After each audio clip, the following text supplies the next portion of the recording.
Bonjour à toutes et à tous, voici les titres du 13h de ce mardi.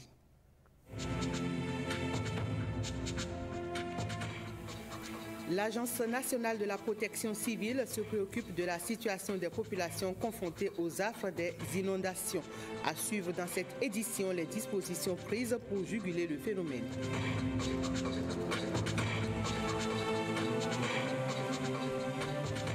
Le personnel des juridictions de commerce du Bénin est en formation. Un atelier de formation qui vise à renforcer les capacités des futurs agents des tribunaux.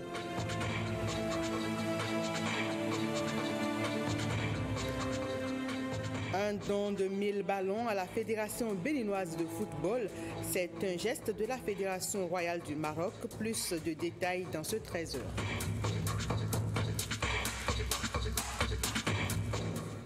Le gouvernement continue de se préoccuper des populations confrontées aux affres de l'inondation. À travers l'Agence nationale de la protection civile, de nombreuses actions sont posées pour dégager les artères. Le chef du département de la protection civile revient sur les dispositions prises pour juguler l'inondation à Cotonou et environ. Ce sont des propos recueillis par Ulvaeus Balogun à Alexis Quenom. Il y a des mesures structurelles et non structurelles que nous prenons chaque année. En matière de mesures structurelles cette année, face aux inondations, nous avons été au niveau du quartier Agla, où avec l'appel mécanique de l'agence, nous avons eu à creuser des tranchées. Nous sommes allés au niveau du collège, le lac, qui a un centre d'examen que vous savez, et nous avons pompé l'eau et également creusé des tranchées. En matière de mesures non structurelles, c'est par exemple les plans de contingence. Les plans de contingence sont des outils de planification qui sont aux mains des maires. Et en cas normalement d'inondation, selon l'article 76 et suivant de la loi sur la décentralisation, ils doivent au fait réunir la plateforme au niveau communal et les mesures préventives qu'ils doivent suivre, ils doivent également les prendre. Notre service, l'agence, elle est ouverte à tout le monde et lorsqu'il y a urgence, nous nous déployons également sur le lieu pour pouvoir secourir les populations. Ceux qui sont dans l'eau, nous avons également nos camions qui sont là, qui nous permettent également de déplacer les populations, s'il le faut, sur des sites d'accueil. Mais il faut le noter qu'à Cotonou, ici, la mairie n'a mis aucun site d'accueil à la disposition de l'agence pour pouvoir, en cas éventuel, également loger les populations sinistrées. Donc c'est l'école nationale de police que nous avons qui nous sert de site. Et par moment, nous mettons également les gens à ce niveau. Pluie, inondations et montée des eaux, les côtes béninoises sont exposées au risque d'une mer agitée avec des hauteurs de vagues élevées et des vents forts et violents. Ce phénomène dit de mer dangereuse devrait se produire dans la nuit d'hier. Après l'alerte donnée par le ministre de l'Intérieur, l'Agence nationale de la prévention civile revient sur les risques encourus et c'est sur des propos recueillis toujours par Ulvaeus Balogun et Alexis Quenom. L'alerte n'est pas venue ex-nihilo. C'est une institution interministérielle composée de la DGO, la Direction générale de l'eau, l'IROM, l'Institut de recherche halieutique et océanologique du Bénin et la Météo Bénin. C'est eux réunis au sein du projet SAP Bénin. Le projet SAP Bénin, c'est un projet qui prend en compte 5 aléas hydroclimatiques qui sont l'inondation, la sécheresse, les vents forts, l'érosion côtière et le niveau élevé de la mer. Donc c'est ces institutions qui se réunissent et qui donnent l'alerte grâce à des bouées, à des instruments de mesure qui sont à nos côtes, qui sont sur nos côtes au niveau de la mer. Et lorsqu'ils donnent l'alerte, ils préviennent la NPC qui est chargée au fait de faire la diffusion selon le protocole normalisé de communication en cas d'alerte hydroclimatique. Donc c'est dans ce cadre que M. le ministre a communiqué pour donner l'alerte. Et comme il a dit, c'est des mesures préventives. Nous avons beaucoup de nos parents pêcheurs qui se rendent à la mer et qui font 2 à 3 jours sur la mer pour faire de la pêche. Il s'est avéré déjà qu'en 2014-2015, nous avons connu des décès parce que les ministres d'alors avaient lancé l'alerte, mais les gens se sont rendus à la mer et ils ont perdu la vie. Donc, ils lancent également l'alerte aujourd'hui pour que ces pêcheurs-là ne s'y rendent pas, que la situation revienne encore à la normale. Et on parle à présent d'aménagement des espaces libérés. Beaucoup de rumeurs ont suivi l'opération de libération des espaces publics et la volonté d'aménagement affichée par le gouvernement a été accueillie avec des doutes. Eh bien, la phase pilote de l'aménagement vient de démarrer. Jean-Claude James est allé constater. Grincement de dents, amertume, désolation, voilà quelques sentiments que la libération des espaces publics a suscité. Au démarrage de l'opération le 3 janvier dernier, la raison évoquée est d'avoir des villes qui respirent. Au-delà des discours d'annonce, les travaux ont commencé. Constat au quartier Misebo et Ouihro. Nous sommes en train de faire une opération pilote. On a commencé sans tapage pour que les Béninois découvrent.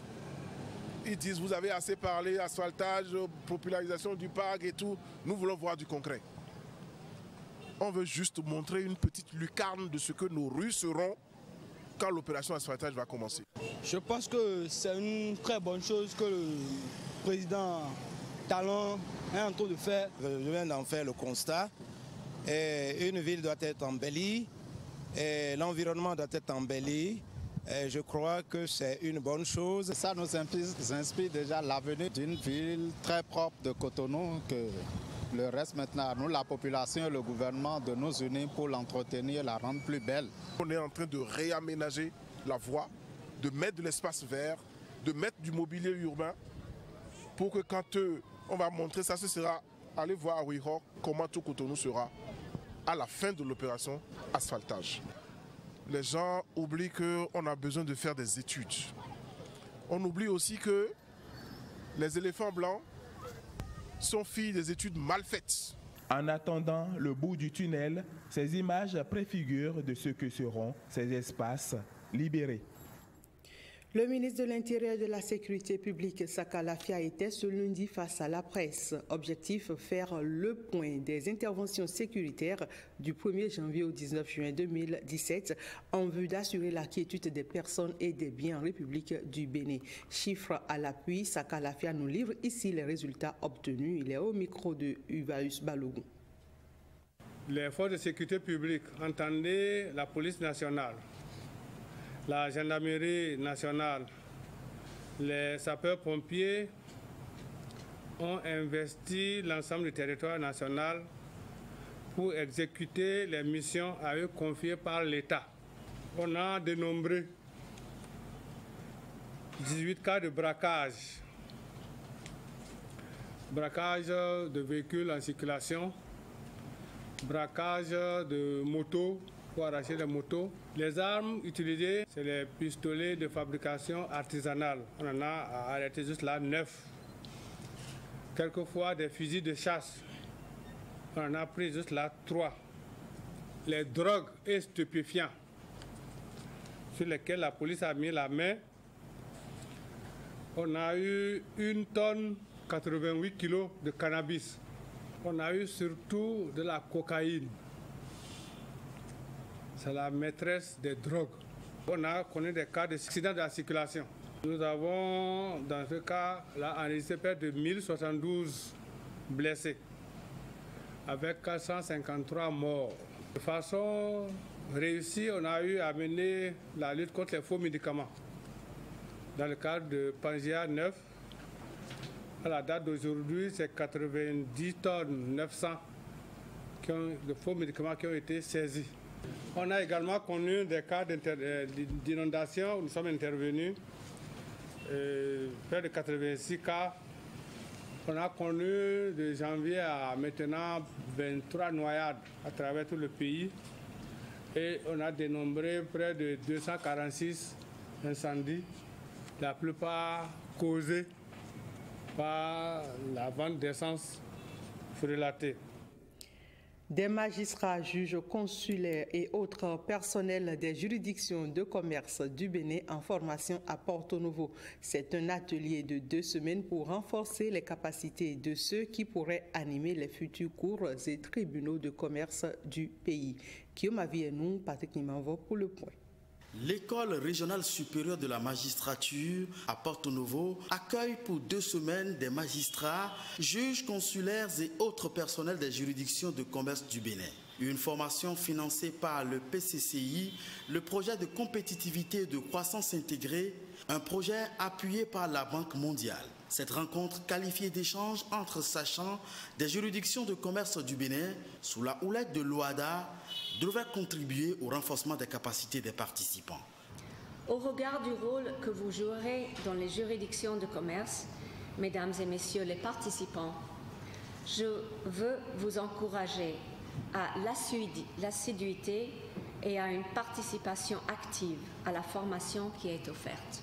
Le présent atelier de renforcement des capacités de ceux qui pourraient être les futurs animateurs des juridictions de commerce du Bénin vient en prélude à la mise en service de plusieurs cours et tribunaux de commerce dans les municipalités de Porto-Novo, de Cotonou et de Parakou. Nous avons une urgence, celle dans laquelle nous met la loi en ce qui concerne la Cour d'appel de commerce de Porto-Novo et du tribunal de commerce de Cotonou.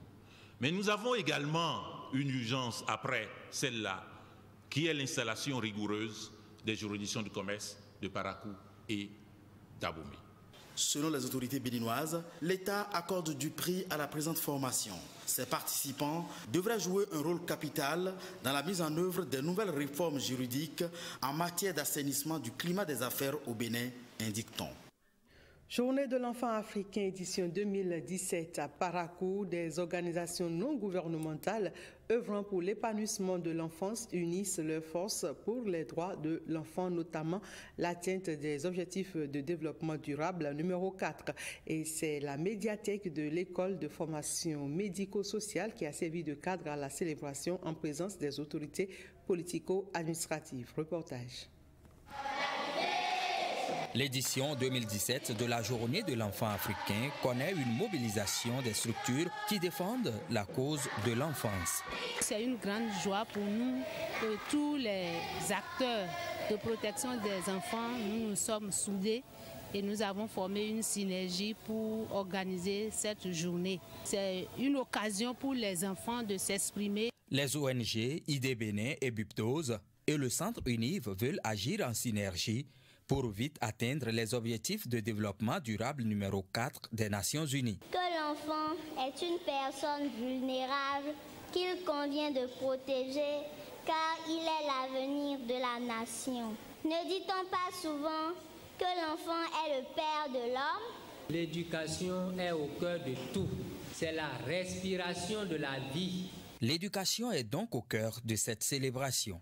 Si on offre aux jeunes Africains, aux enfants africains, une éducation de qualité, ils n'auront pas besoin d'aller ailleurs au risque de leur vie pour chercher, n'est-ce pas, un lendemain meilleur. Aux côtés de ces organisations, les autorités politico-administratives, elles s'engagent à nouveau pour garantir un environnement favorable au bien-être de l'enfant. Il est important que les forces de l'ordre, à divers niveaux, et les organisations qui s'occupent des droits des enfants soient de véritables partenaires de la mairie de Parakou. Dans le département du Bornou, les droits des enfants sont promus et respectés, mais les défis immenses restent à relever. Au nombre de ces défis figure en bonne place la déclaration des enfants à l'état civil.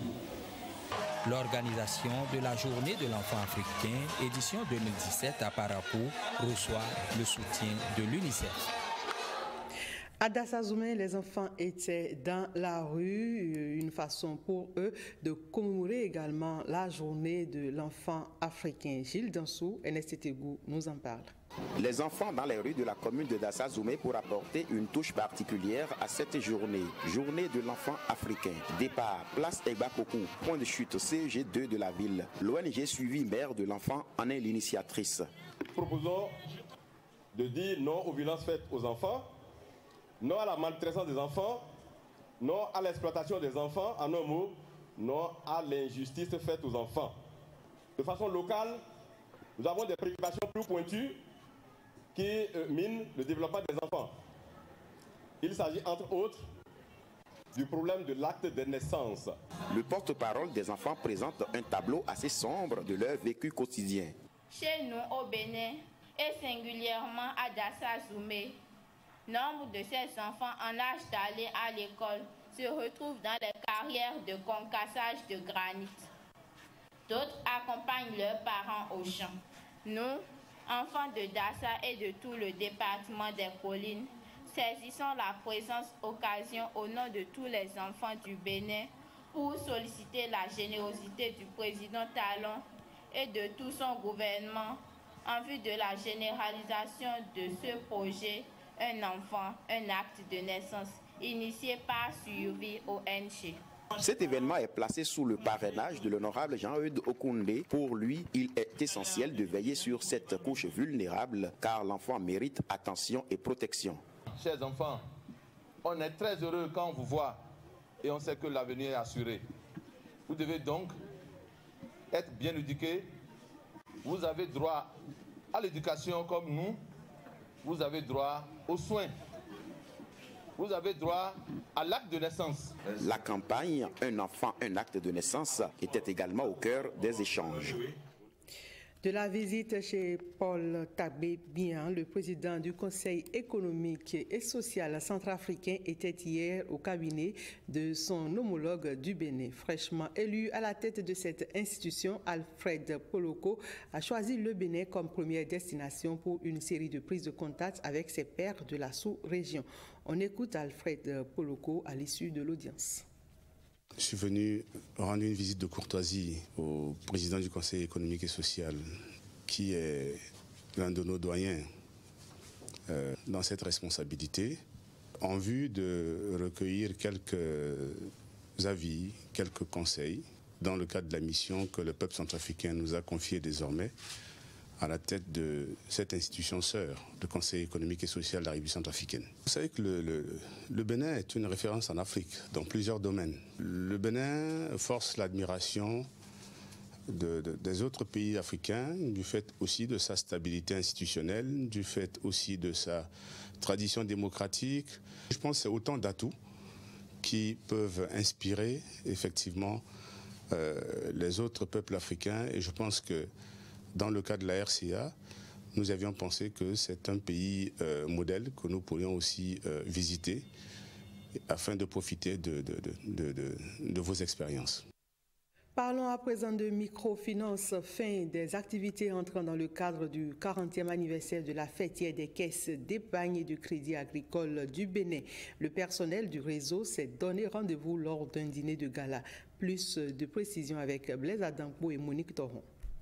Ce dîner de gala consacre le départ à la retraite de 15 agents de la fêtière des caisses d'épargne et de crédit agricole du Bénin. Ils sont honorés pour leur dévouement et loyaux services rendus à leurs différents postes à la FESECAM. Point n'est besoin ici d'évoquer les nombreux sacrifices que vous avez consentis pour le rayonnement de notre maison commune.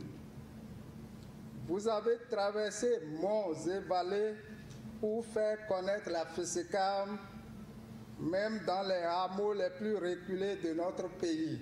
Ces 15 agents reçoivent tableau d'honneur et cadeaux de la part de leurs collègues. Oui, comme vous le savez, le réseau FESECAM Bénin a été notre vie, notre raison d'être. Nous y avions passé beaucoup de temps et nous avons connu la joie, la tristesse, mais beaucoup plus de joie. Ce dîner de gala vient mettre un terme à la célébration du 40e anniversaire de la FESECAM. Le travail reprend avec de nouveaux défis. Nous devrons nous remettre résolument au travail et faire face aux défis qui nous attendent. Et certains de ces défis, de ces enjeux, ont été abordés lors des différents thèmes. Je voudrais parler des défis technologiques.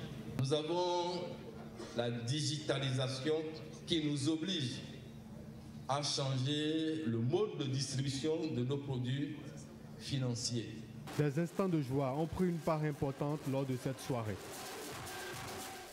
Et c'est désormais une habitude pour les responsables de microfinance, le mutualiste, de se retrouver chaque année pour échanger sur l'état de la structure. Une assemblée générale a été organisée à cet effet ce samedi. Ils ont relevé à l'occasion les difficultés puis envisagé des projets pour une bonne marche de l'institution. Cécile Houndé et Francis Faton pour le reportage.